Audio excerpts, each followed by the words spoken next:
예. 자, 10월 마지막 주 토요일 라이브 방송 시작하겠습니다. 자해가 살짝 있었습니다. 자, 미국 증시가 밤새 큰 폭으로 좀 올랐습니다. 2%대 급등을 했는데요. 애플이 주도를 했습니다. 자, 애플 7.56% 급등을 했는데 제가 과거를 찾아봤어요. 과거에 7.5%나 급등을 한 적이 있었던가. 기껏해야 3, 4% 올랐었습니다. 찾아보기 힘들어요. 네, 못 찾았습니다. 결국은.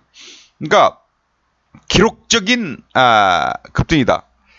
자, 애플의 이런 급등을 우리는 어떤 의미로 받아들여야 되나, 이것도 좀 생각을 해봐야 되겠고요. 사실 애플은 전날 그 시간의 거래에서 그러니까 장 마감 후에 실적을 발표했는데 아이폰 매출이 주력인 그 아이폰 매출이 그 좀 줄었다. 뭐 이것이 좀 악재로 작용을 하면서 사실 시간의 거래에서는 마이너스 4%까지 떨어지기도 했거든요. 그런데 본장에서 오히려 꾸준히 계속 상승 추세 보이면서 양봉 크게 내고 급등으로 마감을 했습니다. 아이폰 14가 신상인데 이 신상이 3분기에 마지막 한 열흘밖에 잡히지 않았다라는 것이고요. 10월 4분기에 이제 잡히겠죠. 그리고 하여튼 뭐 애플은 그 미국 증시를 지키는 구세주 역할을 하나 봐요. 뭐 애플은 세이프 헤이븐이다. 이렇게 이제 표현이 될 정도로 상당히 그 미국 증시의 대들보 역할을 하고 있습니다. 워런 버핏이 빅테크 기업, 그러니까 기술주를 테크 기업을 싫어하거든요. 코카콜라 같은 종목들을 좋아하고. 그런데 애플은 이 테크 기술주의 차원을 넘어섰다라고 평가를 하고 있습니다. 그래 애플은 많이 투자를 해서 역시 뭐 버핏이다라는 얘기를 들을 정도인데 가격 결정권을 가지고 있다는 얘기예요. 애플은. 버핏이 그런 표현을 했어요. 경기가 코로나로 인해서 안 좋고 소비가 둔화됐다 하더라도 애플이 가격을 내렸다는 소리는 들어본 적 없다. 이게 가장 중요한 얘기인 것 같습니다. 가격 결정권을 가지고 있는 세계의 그 리더라는 얘기죠. 그런 측면에서 애플의 주가가 지난 밤새 미국 증시를 끌어올렸습니다. 네, 그러면서 이제 다우 지수가 상당히 세게 올라와서 다우 지수는 지난 한 주 동안에도 상당히 큰 폭으로 급등을 했고요. 지난 한 주 동안 다우 지수는 5.7%나 급등을 했거든요. 그리고 그에 비하면 뭐 S&P 500이라든가 기술주 중심의 나스닥은 상대적으로 못 미쳤어요. S&P 500은 3%대 3.9% 상승을 했고 나스닥 같은 경우는 더 못 미쳐서 2.2% 상승에 불과했어요. 사실 2.2% 상승이면 지난 밤새 올라온 거 있죠. 2.8% 상승. 요거를 빼면 오히려 주간 하락 중이었거든요. 네. 기술주들이 실적을 발표하면서 상당히 좀 부진한 흐름을 보였었던 것이 사실이고 이제 다우 같은 경우는 그 전일까지 6거래일 연속 오르고 있는 상승 중이었던 패턴이었습니다. 그러니까 우량주들이 이제 중심이 되다 보니까 뭐 정유사라든가 금융주라든가 뭐 이런 쪽에서 다우지수를 견인을 했다고 볼 수 있겠고요. 지난 밤새 어찌됐던 이렇게 애플이 끌어올리면서 애플만 오르는 게 아니죠. 마이크로소프트 같은 종목들도 뭐 실적 발표 폭락을 했다가 지난 밤새 4% 급반등을 했고요. 마이크로소프트 그 외에 이제 뭐 대표적인 기술주들이 일제히 다 올랐습니다. 네, 일제히 다 올랐는데 뭐 엔비디아 같은 것도 4% 5% 가까이 올랐고요. 그런데 일단 그 아마존은 빠졌습니다. 아마존은 네, 아마존이 이제 그 뭡니까? 액분한 다음에 주가 그래프가 영 엉망이 돼 버렸는데요. 7.55% 빠졌어요. 7.55%. 이렇게 이제 빠진 것은 아마존이 이렇게 빠진 것은 실적이 안 좋게 나와서였죠. 그 시간의 거래에서 전날 시간의 거래에서 뭐 16%나 폭락을 했었죠. 아마존이. 그런데 지난 밤새 그 뉴욕 증시가 이제 강세를 보이면서 이 낙폭을 많이 줄여가지고 뭐 7.5% 하락 정도, 6.8% 하락 정도로 그 낙폭을 많이 줄이고 마감을 했습니다. 요 이제 분봉 차트로 봐도 그게 좀 보이죠. 분봉 차트로 보면 이게 이제 30분봉으로 보면은요 이래요. 이렇게 빠졌다가 이만큼 올리고 끝났습니다. 그러니까 뭐 아마존 주가는 지난 밤새 애플 덕을 많이 봤다. 이렇게 볼 수 있겠네요. 그죠? 애플 덕을 많이 봤다. 여기에다가 이제 또 인텔도 실적이 안 좋았거든요. 실적이 안 좋았는데 인텔이 또 주가가 10% 넘는 급등을 했어요. 인텔이 이렇게 이제 급등을 한 거는 실적은 안 좋았는데, 그래서 시간의 거래에서도 뭐 별로 안 좋았는데 전날 이날 이제 실적이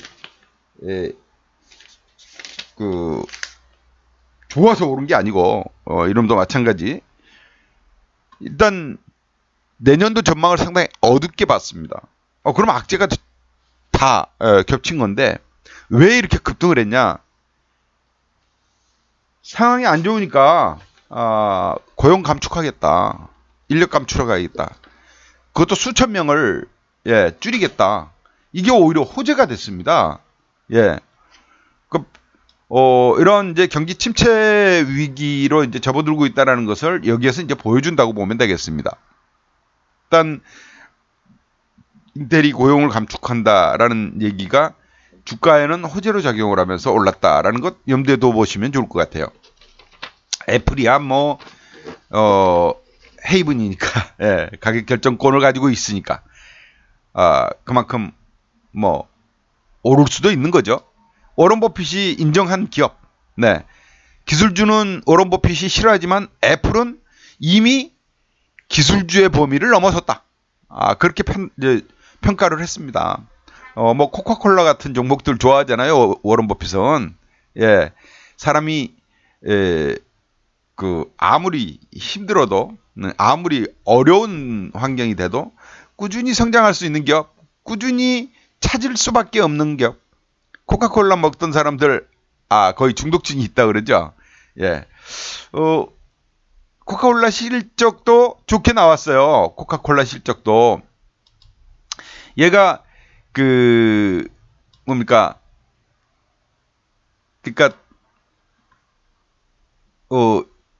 요번 이제 경기가 좀 안 좋은 이런 상황에도 3분기에 세계 글로벌 매출이 오히려 늘었다.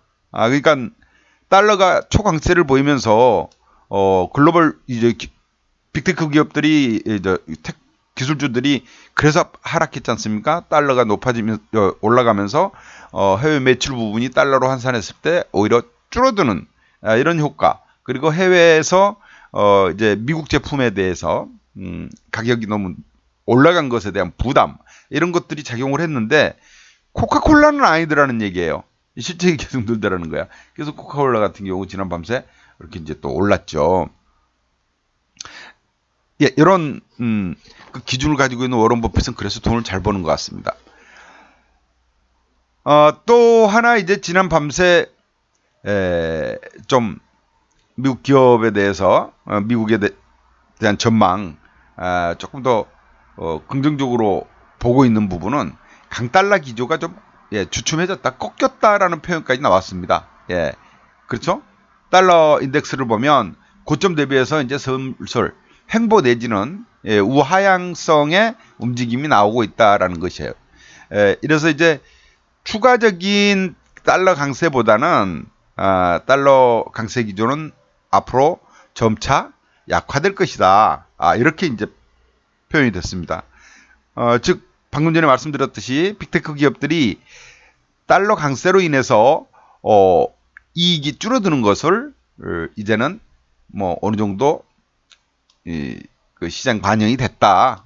이제는 좋아질 일만 남았다. 이렇게 이제 또 해석이 된 거죠. 하여튼 해석의 영역인 것 같습니다. 주식시장은. 예, 항상 악재가 없고요. 악재가 또 호재로 둔갑하는 경우도 있고요. 호재가 악재로 둔갑하는 경우도 있죠. 약세장에서.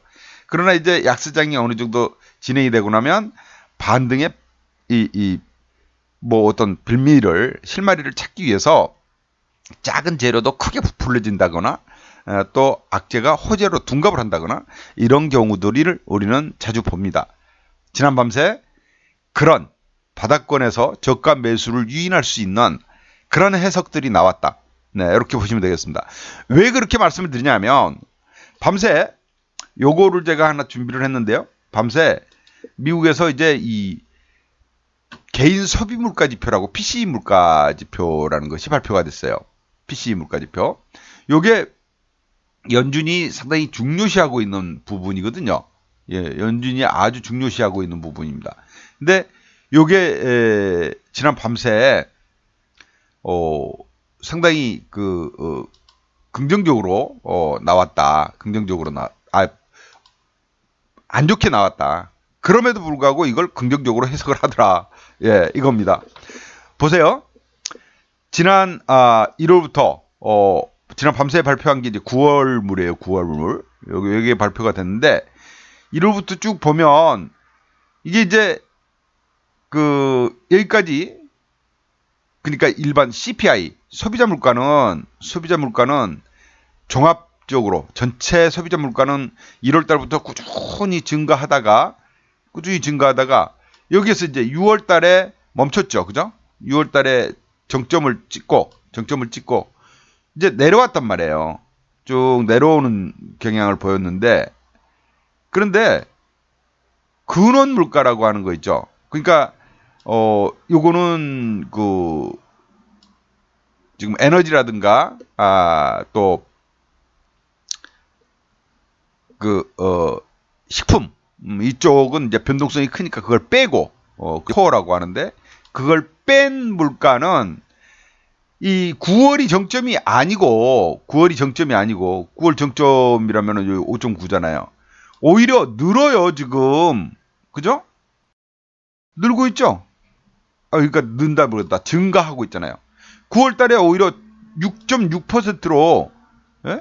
6.6%로 오히려 커졌지 않습니까? 이 숫자가. 예. 가장 높아요. 근원 CPI는 오히려 점점 올라가고 있다. 멈추질 않는다. 또 지난 밤새 발표한 PCE 물가 이게 이제 소비 지출이니까 실질적인 물가 지표라고도 이제 볼 수 있어요. 그래서 연준이 중요시 하는데 전체적인 요 종합의 경우는 요게 마찬가지 6월 달에 정점을 찍었습니다. 6.8%. 그리고 조금 내려오는 듯 했지만 그러나 근원 여기 중요하다고 그랬잖아요. 네? 근원. 에너지하고 이제 이 식품 이쪽을 뺀 요거는 오히려 여기서 늘어버렸다며 그죠? 증가해버렸단 말이에요. 증가. 여기 5.1%로. 이래서 인플레이션이 잡히지 않고 있다라는 얘기가 되는 겁니다. 예, 인플레이션이 잡히고 있지 않다라는 얘기. 그런데 왜 좋게 해석했냐고요? 시장 예상치 정도 수준에 나왔다 이거예요. 시장 예상치는 저희가 그냥 예상했을 뿐이야. 그죠? 근데 그 예상치가 이미 시장에 반영이 됐다. 그렇게 보는 거죠. 그러나 이것을 과연 연준이 어떻게 해석할 것이냐가 중요한 거죠. 11월 2일 날 수요일 날이죠. 우리 시간으로. 수요일 날. 12월 2일 날 FOMC 회의를 열고 연준이 금리를 이제 다시 인상을 할 건데 75% BP 0.75%포인트 올리는 것은 이미 확정적이고요. 80% 이상 전망을 하고 있으니까. 근데 이제 지금 시장에서는 긍정적으로 생각하는 게 그거라는 거예요. 12월 달 FOMC 회의에서는 빅테크 50bp, 그러니까 0.5%포인트만 올릴 것이다. 이제 막 4차례 연속 0.75%포인트씩 올렸던 것을 이제 자이언트에서 빅으로 줄어들 것이다. 이런 기대감이 산 거예요. 그런데 어찌됐건 지난 밤새 이 CPI, 그러니까 PCE 물가지표가 발표된 이후 이 12월 달 금리 인상 그 가능성이 75bp 인상 가능성이 더 높아졌다는 거예요. 그래서 50bp 인상이 46%, 75bp 인상이 43%? 거의 비등해졌어요. 올라왔습니다. 한 5%포인트 정도 올라와 버렸어요. 가능성이. 일단 11월 2일 날 금리 결정하면서 연준이 연 총재가 파월 총재가 어떤 발언을 하느냐가 중요해요. 75bp 올리는 거는 시장 전망치니까 그건 시장에 충격을 주지는 않을 것이고, 그러나 여기에서 이제 파월이 이제는 12월부터는 조금 이렇게 인상폭을 낮출 수도 있다, 이런 얘기 나오면 시장은 환호할 것이고요. 그러나 아직 모른다. 물가 동향을 계속 보면서 결정할 것이다. 그리고 우리 금리 목표치는 5% 정도로 잡을 것이다. 이런 식으로 좀 시장의 매파적인 기조의 발언을 할 경우에는 시장 충격은 아직 멀었네, 이렇게 될 겁니다. 예. 그러니까 지금 3.0에서 3.25잖아요. 기준금리가. 이걸 5%, 5.0까지로 올린다면 아직도 2%포인트 더 올려야 된다는 얘기가 나오거든요. 그러면 아직 먼 거죠. 내년 초까지는 계속 금리를 올린다고 봐야 되기 때문에 부담이 갈 수밖에 없습니다. 이게 아직은 우리가 지난 밤새 애플이 끌어올린 지수에 너무 환호할 필요는 없다. 너무 환호할 필요는 없다. 그럴 정도로 좋은 상황은 아니다. 이걸 이제 말씀을 드립니다. 이걸 말씀드립니다. 보면 지난 밤새 미국 채수익률은 또 올랐어요. 그죠? 1.5% 정도 올랐잖아요. 5bp 정도 올랐습니다. 2년물도 올랐고요. 3개월물도 올랐고. 그래서 경기 침체 가능성은 여전히 80% 정도로, 내년 경기 침체 가능성 80% 이상을 전망을 하고 있어요. 그래서 글로벌 경기 침체에 대해서 이런 상황이라는 거 염두에 두시면서 지나치게 우리가 지난 밤새 미국 증시, 특히 우량주의주의 다우지수가 이렇게 계속 치고 오르는 것에 대해서 많은 것을 부여하지는 말자. 다만 제가 조금 더 긍정적으로 우리 증시에 조금 더 희망적으로 보고 있는 것은 반도체 지수예요. 반도체 지수가 최근 들어서 꾸준히 반등세를 보이고 있는데 여전히 나스닥하고 비슷한 수준입니다만은 여기 이제 치고 오른다면 우리 시장에 있는 지난 밤새 이제 인텔도 이렇게 올랐고 엔비디아도 올랐고 했잖아요. 그러니 국내에 이제 요즘 하이닉스 같은 것들 많이 빠져버렸죠. 어제 삼성전자도 빠졌고, 그래서 지난 밤새 이제 삼성전자 해외 DR도 한 2% 정도 빠졌는데, 이 부분에서는 우리가 또 반도체가 반등을 한 것은 긍정적이다라고도 볼 수 있겠습니다. 어제 하이닉스가 무려 7%나 폭락을 했어요. 지수를 끌어내리는 역할을 삼성전자하고 하이닉스가 했지 않습니까? 어제 하이닉스가 7.3%. 요거 보면은 외국인 매매, 외국인이나 기관이 하이닉스를 170만 주나 팔았어요. 외국인이. 기관도 75만 주나 팔았고. 이게 이제 원인이 됐다. 또 삼성전자도 그동안 열심히 이렇게 막 500만 주씩 사더니 어제 250만 주로 팔아버렸단 말이에요. 그러나 이제 삼성전자는 기관이 좀 받아줬습니다. 월요일 날은 삼성전자가 전일 하락폭을 회복해야 돼요. 네. 어제 이제 3.7%나 빠졌기 때문에 요걸 회복해야 됩니다만은, 뭐, 긍정적이죠? 예. 밤새 뉴욕 증시에서 좀 강하게, 쳐 올려줬기 때문에, 월요일 날 요 부분은 좀 회복 가능성이 충분히 있어 보입니다.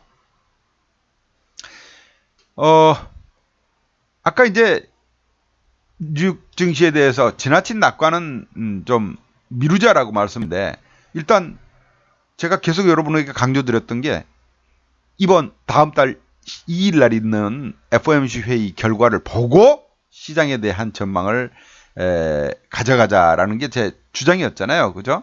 예, 어느 쪽으로 튈지 모르니 지나친 나 혼자만의 낙관은 좀 뒤로 밀어놓자, 접어놓자 이렇게 말씀을 드렸는데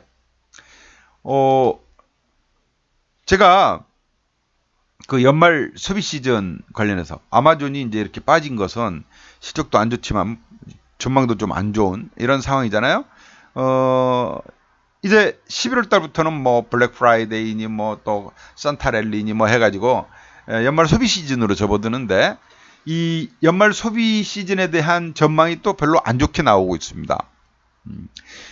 일단은 달러 강세로 인해서 그 좀 부담이 될 수 있겠고요. 그리고 또 하나는 그동안 이제 저축을 많이 했어요. 코로나 때문에. 밖으로 나돌아다니지 못했고 소비할 기회가 적었잖아요. 그래서 미국 사람들의 이제 저축률이 올라갔었는데 3분기에는 저축률이 크게 떨어졌다라는 거예요. 10월 달에 이 저축률이 떨어지고 현금이 다 소진됐다. 9월 이제 PC 개인 소비 지출 그 물가 지표에 이제 나온 거예요. 개인 소비 지표가 3개월 만에 0.3% 증가로 늘어나기는 했지만 이 현금을 다 소진한 이 개인이 특히 이제 저소득층 있죠? 30% 이하의 저소득층 위주로 해서 카드 발급이 뭐 4,700만 개가 늘어났다 그래요. 이런 거는 이제는 현금 소진되고 카드로 쓰고 있다라는 얘기가 되니까 연말 소비가 부담스러워질 수 있다. 소비가 줄어들 수 있다. 이런 얘기, 이런 이제 분석들이죠. 이게 이제 나오고 있습니다. 그래서 뭐 사실 이제 연말 되면은 배당도 기대되고 소비도 이제 뭐 기대되고 해가지고 으쌰으쌰 하는데 그런 것들이 이루어질 수 있겠느냐? 지금 뭐 연준이 계속 금리를 올려서 긴축 정책을 쓰고 있는데 소비가 늘어날 일이 만무하지 않습니까? 그죠? 예, 그런 부분들도 우리는 참고를 하자. 그리고 미국 증시에서 이 우량주들만 조금 이렇게 강하게 치고 가고 있지 대부분의 또 일반 종목들은 거기에 못 미친다라는 것이고 기술주 나스닥은 가장 부진한 흐름을 보이고 있다라는 것. 채권 수익률은 그러니까 채권 금리는 계속 아직도 오르고 있다라는 것. 요거를 염두에 두면서 시장 좀 대응을 해야 될 것 같습니다. 독일이 지난 밤새 좋은 사례가 될 수도 있겠는데 독일이 3분기 GDP가 깜짝 성장을 했어요. 0.3% 성장을 해서 깜짝 성장 발표를 하게 됐는데 계속 이제 마이너스 성장 보이고 뭐 경기 후퇴 쪽으로 예상들이 됐었는데 플러스 성장을 했다라는 것이고요. 그리고 이제 10월 달에 그러나 10월 달에 그 소비자 물가가 11.6%나 됐대요. 네, 그래서 예상치 10%대에서 훨씬 높게 나왔다라는 것. 이런 것들이 이제 부담이 되고 있고 그리고 시장의 분석은 독일의 깜짝 성장은 경기 침체가 뒤로 미뤄진 것에 불과하다. 이렇게 이제 부정적 분석이 나왔습니다. 그러니까 글로벌 경기의 이 둔화가 아니라 침체. 침체는 뭐 거의 확실해지고 있다라고 보시면 돼요. 지나치게 너무 낙관적으로만 시장 볼 수는 없겠다라는 것이고 또 다음 주에는 변수가 매우 많아졌다라는 것을 염두에 두시면 좋을 것 같습니다. 일단 뭐 FOMC 회의만 하더라도 아주 시장에 큰 변동 요인이 되겠죠. 그죠?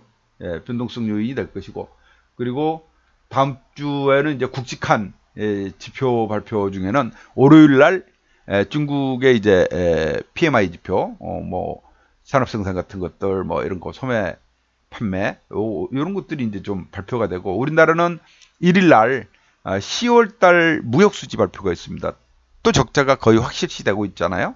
이 부분도 좀 부담스러운 요인이 되겠고, 2일 날은 또 10월 달 인플레이션 지표 발표 있습니다. 그리고 2일 날 밤에는 FOMC 회의, 미국 FOMC 회의가 예정돼 있고요. 그리고 목요일 날은 이제 영국의 기준금리, 그리고 주말에는 미국의 고용지표가 발표됩니다. 그래서 상당히 이제 월말 월초기 때문에 이 굵직한 시장을 움직일 수 있는 이 변동성 요인들이 쭉 대기하고 있다라는 것 참고를 하셔야 되겠어요. 자, 그래서 이렇게 이제 변동성 요인이 계속되고 있다라는 것은 우리에게는 ELW 매매를 병행하고 있는 우리에게는 매우 좋은 찬스고요. 제가 요즘 들어서 이제 주식, 현물 주식 추천을 거의 안 하고 있잖아요. 안 하면서 여러분에게 말씀드리는 게 뭡니까? 긍정적, 낙관적 전망은 뒤로 미루자 그러지 않습니까? 지금은 현물을 사서 수익 날 찬스, 그런 자리가 아니다라는 것이죠. 사면 물릴 가능성이 상당히 높습니다. 근래 삼성전자, 하이닉스 오르니까 좋다고 쫓아간 사람들, 하이닉스 최근 반등분 순식간에 까먹었잖아요. 순식간에 까먹었잖아요. 보세요. 네? 하이닉스. 아니 10월 들어서 열심히 오르더니 오른 것 순식간에 이틀 만에 그냥 다 까먹어버리네. 이게 요즘 현실이니까 우리가 그 현물 접근은 좀 뒤로 미루자. 네, 뒤로 미루자. 그리고 아무리 우량주라도 뭐 삼성전자, 하이닉스 외에 대한민국에서 더 좋은 게 뭐가 있겠습니까? 그런데 이 ELW 매매만큼은 이런 변동성이 커지는 상황에서는 매우 좋은 찬스가 계속된다. 매우 좋은 찬스가 계속된다. 요거를 여러분들이 참고하시면서, 자, 뭐 그래 우리 방에서는 지난주에도 매일 하루 10% 목표의 그 수익 달성을 10% 목표 달성했습니다. 이렇게 제가 올려드리잖아요. 그런 매매를 매일 하고 있습니다. 보세요. 10월 24일 날 아침 9시 20분에 매수해가지고 11시 30분에 팔아버리잖아요. 11시 30분에. 그러니까 10시 18분에 사고 9시 20분에 사고 두 개 사가지고 당일치기로 팔아서 40% 수익을 내버리잖아요. 그죠? 200만원 배팅 들어가서 40만원 벌었지 않습니까? 월요일 날. 그죠? 화요일 날은요? 화요일 날은 아침에 290원에 풋으로 이제 약세였으니까 들어갔고 물렸어요. 약하니까 220원 되니까 추가로 다시 샀어요. 9시 40분에, 46분에. 그래가지고 반등 들어오니까 11시 41분에 매도 딱 걸었더니 점심시간에 홀라당 팔렸죠. 그래서 요거도 20% 수익. 200만원 투자해서 20만원 벌었으면 됐죠. 뭐. 매일 이 정도로만 그냥 편안하게 합니다. 또 26일 날 수요일 날은 어땠어요? 수요일 날도 전일 하나 사가지고 넘어왔던 코를 전일 푼만 수익을 냈잖아요. 코를 사가지고 넘어왔지. 사가지고 넘어와서 요거 당일날 아침에도 또 하나 더 추가해가지고 추가해가지고 두 개가 만들어져서 25% 수익으로 당일 11시 26분에 매도. 그렇잖아요. 200만 원으로 25만 원 수익. 자, 목요일 날은 그동안 가지고 있던 콜을 다 정리해버렸어요. 다 정리해버렸어요. 그래가지고 수익을 챙겨버렸습니다. 그리고 풋은 손절을 해버렸어요. 그래서 비중을 확 줄여버린 거죠. 그래서 또 뭐 한 25% 수익. 어제는 장이 참 어려웠죠. 어려웠지 않습니까? 미국 증시 빠졌는데 우리 증시는 올라오고 막 어려웠죠. 이런 상황에서 풋으로 들어가가지고 풋으로 들어가가지고 엄청 기다렸어요. 아침에 매도 걸어놨더니 오후 장 끝날 무렵에 오후 2시경에 청산이 됐습니다. 그래서 또 한 20% 수익. 이렇게 합니다. 이렇게 당일치기잖아요. 28일을 사가지고 28일을 팔고. 이런 매매를 하기에 매우 좋은 장이 지금 열리고 있는 장이다. 월요일 날도 아마 지금 미국 증시 2% 급등했으니 우리 시장 또 전일 빠진 것도 있고 뭐 출렁임 예고돼 있죠. 그렇죠? 자, 제가 우리 시장 선물지표 보여드리면서 매주 토요일 날 보고 계시는 그림일 거예요. 계단식 하락이다. 박스권. 그죠? 계단식 박스권 하락이다. 요번에 박스권은 이렇게 형성이 되면 300포인트가 1차 목표가 될 것이다. 그랬죠? 300포인트 되니까 어찌 됐어요? 밀리잖아. 300포인트 되니까 밀렸잖아요. 요번에는 돌파할까? 라고 제가 써놨어요. 요번에는 돌파할까?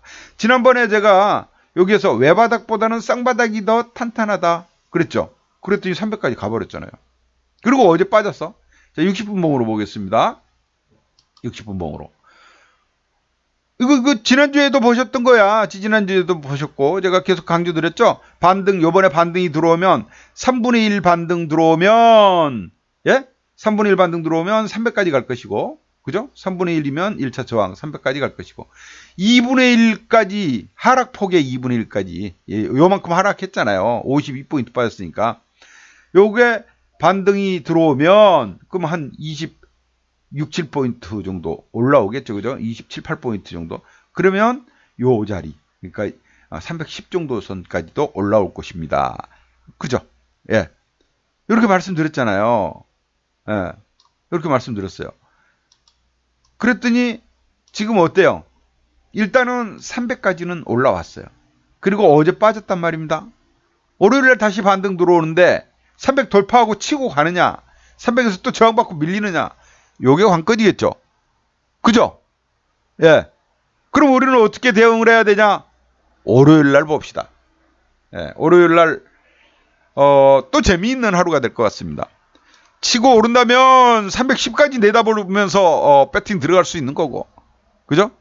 여기서 저항받고 사그라든다면 아야, FOMC 경계감이 심하구나, 이렇게 볼 수 있는 거죠. 특히나 국내 이 금융시장은 지금 상당히 불안한 상태 아닙니까, 여러분? 레고랜드발 채권 시장이 상당히 불안하고요. 이 지금 상황이 녹록치 않습니다. 그래서 더더군다나 쉽지 않다. 지난 밤새 뉴욕 증시에서 그 달러는 여전히 소폭 반등을 했어요. 그래서 환율도 녹록치는 않다. 특히나 중국 증시가 전일 상당히 큰 폭으로 빠졌단 말입니다. 중국 증시가 이게 다음 주에 이제 그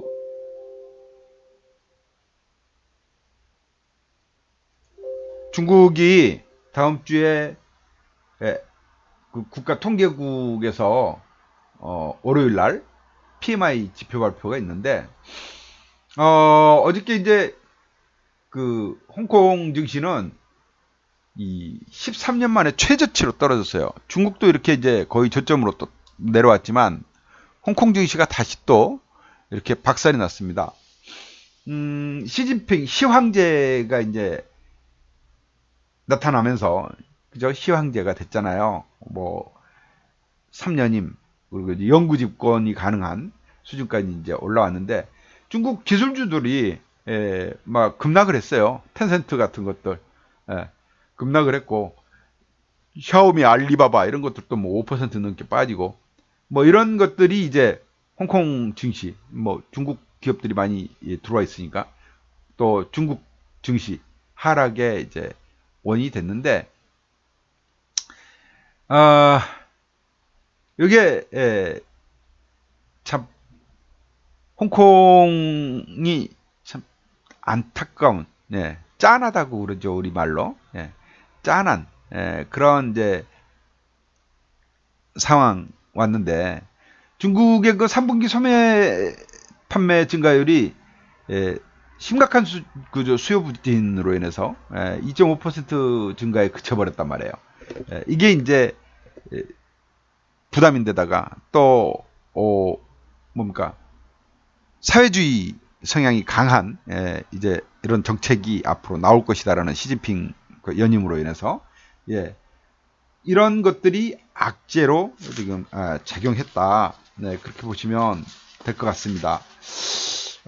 참 홍콩의 앞날이 상당히 좀 어두워지고 있는 모습인데 이 부분은 우리 증시에 상당한 또 영향을 끼칩니다. 왜냐하면 특히 환율은 중국 위안화하고 그 동조화가 강하거든요. 이게 어제 위안화 보면 이렇게 이제 또 환율이 올랐지 않습니까? 그죠? 0.34%또 올랐잖아요. 고점으로 올라가고 있어요. 지금 이게 원화 환율과 유사한 흐름이란 말이에요. 거의 같잖아요. 그래서 중국 변수도 홍콩과 함께 이것도 우리가 같이 좀 봐줘야 될 대목이다. 요즘 대만 증시도 안 좋아요. 대만 증시도 바닥이잖아요. 그죠? 우리 증시는 중화권 증시에 비하면 그래도 양반입니다. 양반이에요. 자, 이런 상황 같은 것들을 감안하면 참 봐야 할 변수 너무나 많고요. ELW 매매 단순합니다. 지수가 코스피 200 지수가 오르느냐 내리느냐에 따라 배팅하는 거지 않습니까? 상승에 배팅하려면 콜을 사는 거고 하락할 것 같으면 풋을 사면 되는 거야. 그렇게 단순해요. 홀짝 게임이 홀짝 게임. 근데 제가 지난주에도 말씀을 드렸는데 미나투는 돈 100원짜리 동전 가지고 치는 거예요. 하루 종일 몇 시간 돌려도 딴 사람 별로 없어. 잃어봐야 얼마 안 되고. 근데 이게 점점 진화돼서 고도리로 가가지고 그 다음에 이 도리직구땡 그 다음 최종적으로 하는 게 두장보기 아닙니까? 두장보기. 홀짝이란 말이에요. 홀짝. 오르느냐 낮느냐 떨어지느냐. 쉬운 것 같지만 가장 어려운 겁니다. 단순화될수록 더 어려워지는 거예요. ELW 매매 단순합니다. 지수가 오르느냐 내리느냐인데 시장이 오를까 내릴까를 우리가 분석하고 감지하고 행동에 옮기고 예측하는 거. 이것만 잘하면은 세상 부러울 게 없죠. 워런 버핏도 부럽지 않아. 정말 어려운 겁니다. 근데 그거를 나 혼자 한다? 나 혼자는 쉽지 않아요. 김영인 대표 증권 주식업계에서 30년 넘도록 갈고 닦아진 경험이 있습니다. 이 경험치는 큰 자산입니다, 여러분. 그걸 바탕으로 해서 ELW 매매만 10년 넘게 대한민국의 ELW 매매가 본격화된 이후 김영인 대표가 우량주 위주의 종목을 하다 보니 밋밋한 재미가 없어서 ELW 매매를 시작을 했단 말이에요. 그리고 10년이 넘도록 여지껏 하고 있는데 우리 정혜원 방에 보면은 저하고 같이 계속 해오고 계시는 회원님들 연세도 지긋하시지만 저도 그만큼 나이도 먹어갔고요. 계십니다. 계속 가요. 근데 그렇게 오랜 시간 동안 ELW 전문가로 남아있는 사람이 없어요. 여러분 찾아보십시오. 이렇게 오랜 기간 중간에 다 그만두고 그냥 현물이나 해야 되겠다 그러고 가버린 사람들이 많았고 또 선물 옵션 하면서 뭐 해선 같은 거 하면서 해선한다고 밤에 잠도 못 자고 하는 사람들이 있어요. 건강 해치고 돈 벌어봐야 무슨 소용이 있냐고. 건강 해치고 밤에 잠도 못 자고 돈 벌어지든가요. 까먹기 십상이지. 졸려 죽겠는데 돈이 벌립니까 어디. 그냥 우리가 정상적인 생활하면서 ELW 매매하면서 이렇게 또박또박 하루 10%씩만 벌어보시자고요. 기회다 생각되시면 어제 같은 날도 우리 뭐 3개월 가입하셨다고 올라온 분도 계시던데 엑소 안에서 하여튼 여러분 기회에 동참해 보십시오. 월요일 날도 제가 10%만 먹어볼게요. 10%만 먹겠다고 뛰어들면 의외의 성과가 나옵니다. 보셨잖아요. 지난 한 주 동안의 성적표. 그죠? 월요일 아침에 8시 반 전에 입장하시고요. 그러니까 핸드폰이니까 8시 반 전에 딱 핸드폰 켜놓고 있으면 돼. 그러면 김현기 대표가 글 올라오는 거 쭉 읽어보면서 문자 오는 거 받아가면서 제가 이제 SMS 문자 메시지와 카톡방과 같이 병행해서 이렇게 해드리니까 해보시고 좋은 기회 여러분들 놓치지 마시기 바랍니다. 자, 즐거운 그 주말 되시고 이제는 여기 서울 이게 밑쪽으로도 단풍이 아주 이쁘게 들었더군요. 단풍으로 좀 머리도 힐링 시키시고 월요일 아침에 뵙도록 하겠습니다. 즐겁고 행복한 주말 되십시오. 감사합니다. 물러갑니다.